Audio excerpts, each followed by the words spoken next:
Hi, I'm Brooklyn with Elevate Advisors, and I wanted to share this video with you about the books that I've purchased for my business recently. I have a lot of good ones here, but let's just dive right in. The first one is The Magic of Short Books by Mike Capuzzi. I actually read another one of his books not too long ago about how to write a 100-page book that doesn't totally drain your time and money and energy. And that's one of the things on my 3-year vision for my business, is to write a book about emergency exit planning for advisors. So that's why I bought this, and I think it's going to be a fantastic help when I work on that. Next, I got Getting Things Done, The Art of Stress-Free Productivity by David Allen. And this one is pretty famous. I hear it talked about quite a bit. And it has a lot of tips for working efficiently and productively.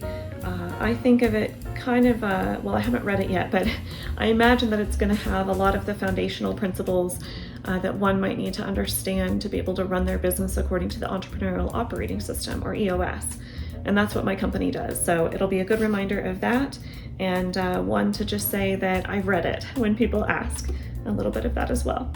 Next, we have Being Mortal by Atul Gawande, if I can pronounce his name correctly.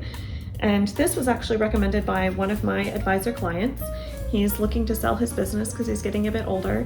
And after he read this book, he said he can notice a difference in the way that he communicates with clients, that he's not able to consider and even articulate all of the complexities in a client's financial plan and talking to them about big decisions they have to make to the degree that he used to be able to communicate. So that is huge for an advisor to be able to see that and to even admit it to me. I think it's a big deal, and I think he's gonna be able to have that skill.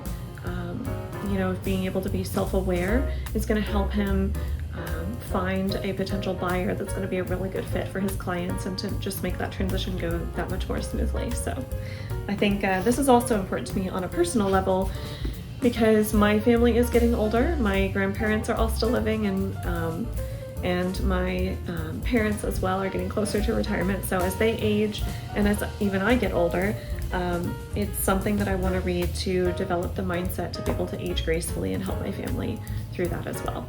Next, we have Crucial Conversations. This is by multiple authors, but the tagline is Tools for Talking When the Stakes Are High.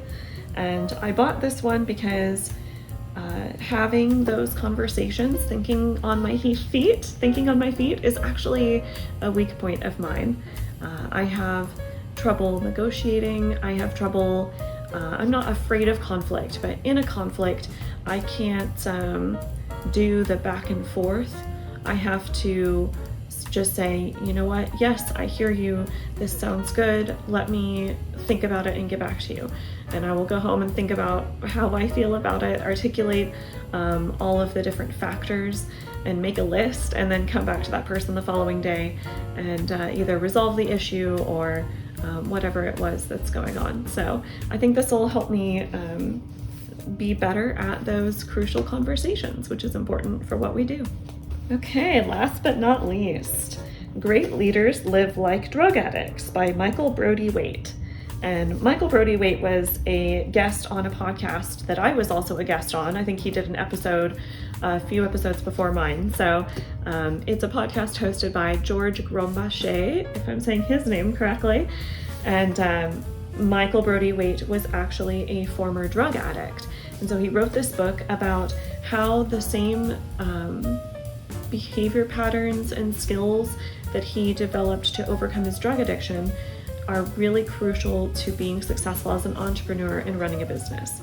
And it caught my eye because drugs aren't really talked about ever in a professional setting. So I was like, oh, this is new and different. It sounds exciting. So I wanted to check it out, and it's not too big of a read. So that'll be fun as well.